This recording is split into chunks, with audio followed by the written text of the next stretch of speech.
So, what do you do when you're the back-to-back world champions? What's even left to prove? Well, for the 2026 Los Angeles Dodgers, the answer is simple. You go for history. They're chasing something so rare in modern baseball, it's almost a myth. And the mission? It wasn't set on the field. It was set by a simple note left in every single player's locker.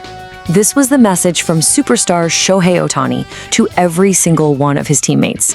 Not just good luck or have a great season. No, this was a bold three-word mission statement. Three-Peat. Right from the jump, the goal was crystal clear. And to get there, they'd need a massive contribution from their newest and most expensive star. Meet Kyle Tucker.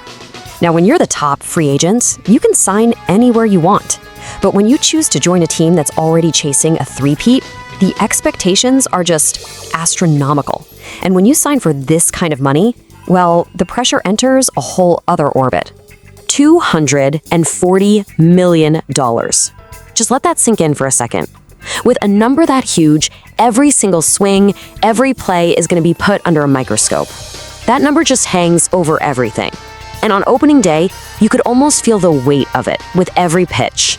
So Tucker steps up to the plate his first time as a Dodger. He squares up the ball perfectly, an absolute laser off the bat. And it's caught, a line drive out. You could just hear the entire stadium groan. He did everything right, but, the box score is cruel. It just shows a 0. Fast forward a couple innings, and it's the exact same story. Tucker's up again, and he crushes it right into a fielder's glove. 3 at-bats, 3 perfectly hit baseballs, and absolutely nothing to show for it. I mean, that's baseball at its most frustrating. The crowd's getting antsy, you can feel the pressure mounting. Was the $240 million man really about to start his Dodgers career a 0 for 4? But then, the breakthrough. 7th inning, Ohtani's on base, and Tucker connects. He rips a fastball into the gap, and this time, hey, no one is getting to that one. Ohtani scores, the lead gets bigger, and you can just feel this collective sigh of relief from Tucker, from the dugout, from the entire stadium. That's the moment they paid for, and it was just the spark the team needed.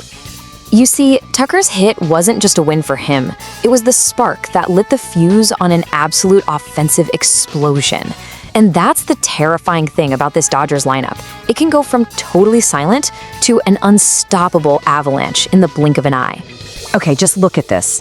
For the first 4 innings, the Diamondbacks ace pitcher had them completely on lockdown. 0 runs, nothing. Then, in just 2 innings, the 5th and the 7th, they go off for 8 runs. It's like a tidal wave. Once it starts, there's just no stopping it. And these numbers right here, they tell you everything about this team's whole philosophy. Yeah, 10 hits is great, but getting 7 of them with 2 strikes? That is just soul-crushing for a pitcher. It's a flat-out refusal to give in. Add in 10 balls hit over 100 miles an hour, and you've got a team that doesn't just beat you, they wear you down and then just bludgeon you into submission. And even in the middle of all this dominance, you get this great human moment. After his big hit, Tucker tried to do the team's signature celebration dance, and, well, let's just say it was a little awkward. He even joked about it later, saying he needed to clean it up. It's a pretty good reminder that even these superstars are just guys trying to fit in with a new team. So what's the secret sauce here? What kind of culture fuels this kind of performance? To really get that, we have to step inside the clubhouse. It's this fascinating mix of old school grit and new school glamour, and honestly, nothing captures that better than the gifts the players got on opening day. On one hand, you've got the manager, Dave Roberts, a true old school baseball guy. He gives everybody a bottle of whiskey to mark the start of a long, grinding journey.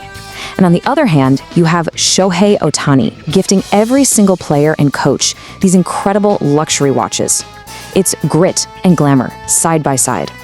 It's this exact blend, a manager demanding a relentless grind, and a superstar setting a standard of elite excellence that makes this culture so ridiculously powerful.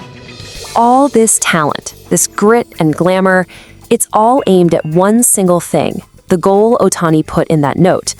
But to really truly appreciate what they're chasing, we need to zoom out for a second and understand just how monumental a three-peat really is.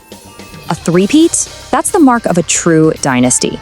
We're not just talking about being great for one season or even 2. We're talking about sustaining an almost impossible level of excellence, health, and mental toughness for 3 entire years. It just rarely happens in any modern sport.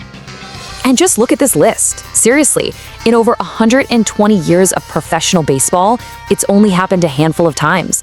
And it's been dominated by one team, the New York Yankees. The Oakland A's did it back in the 70s, but that's it.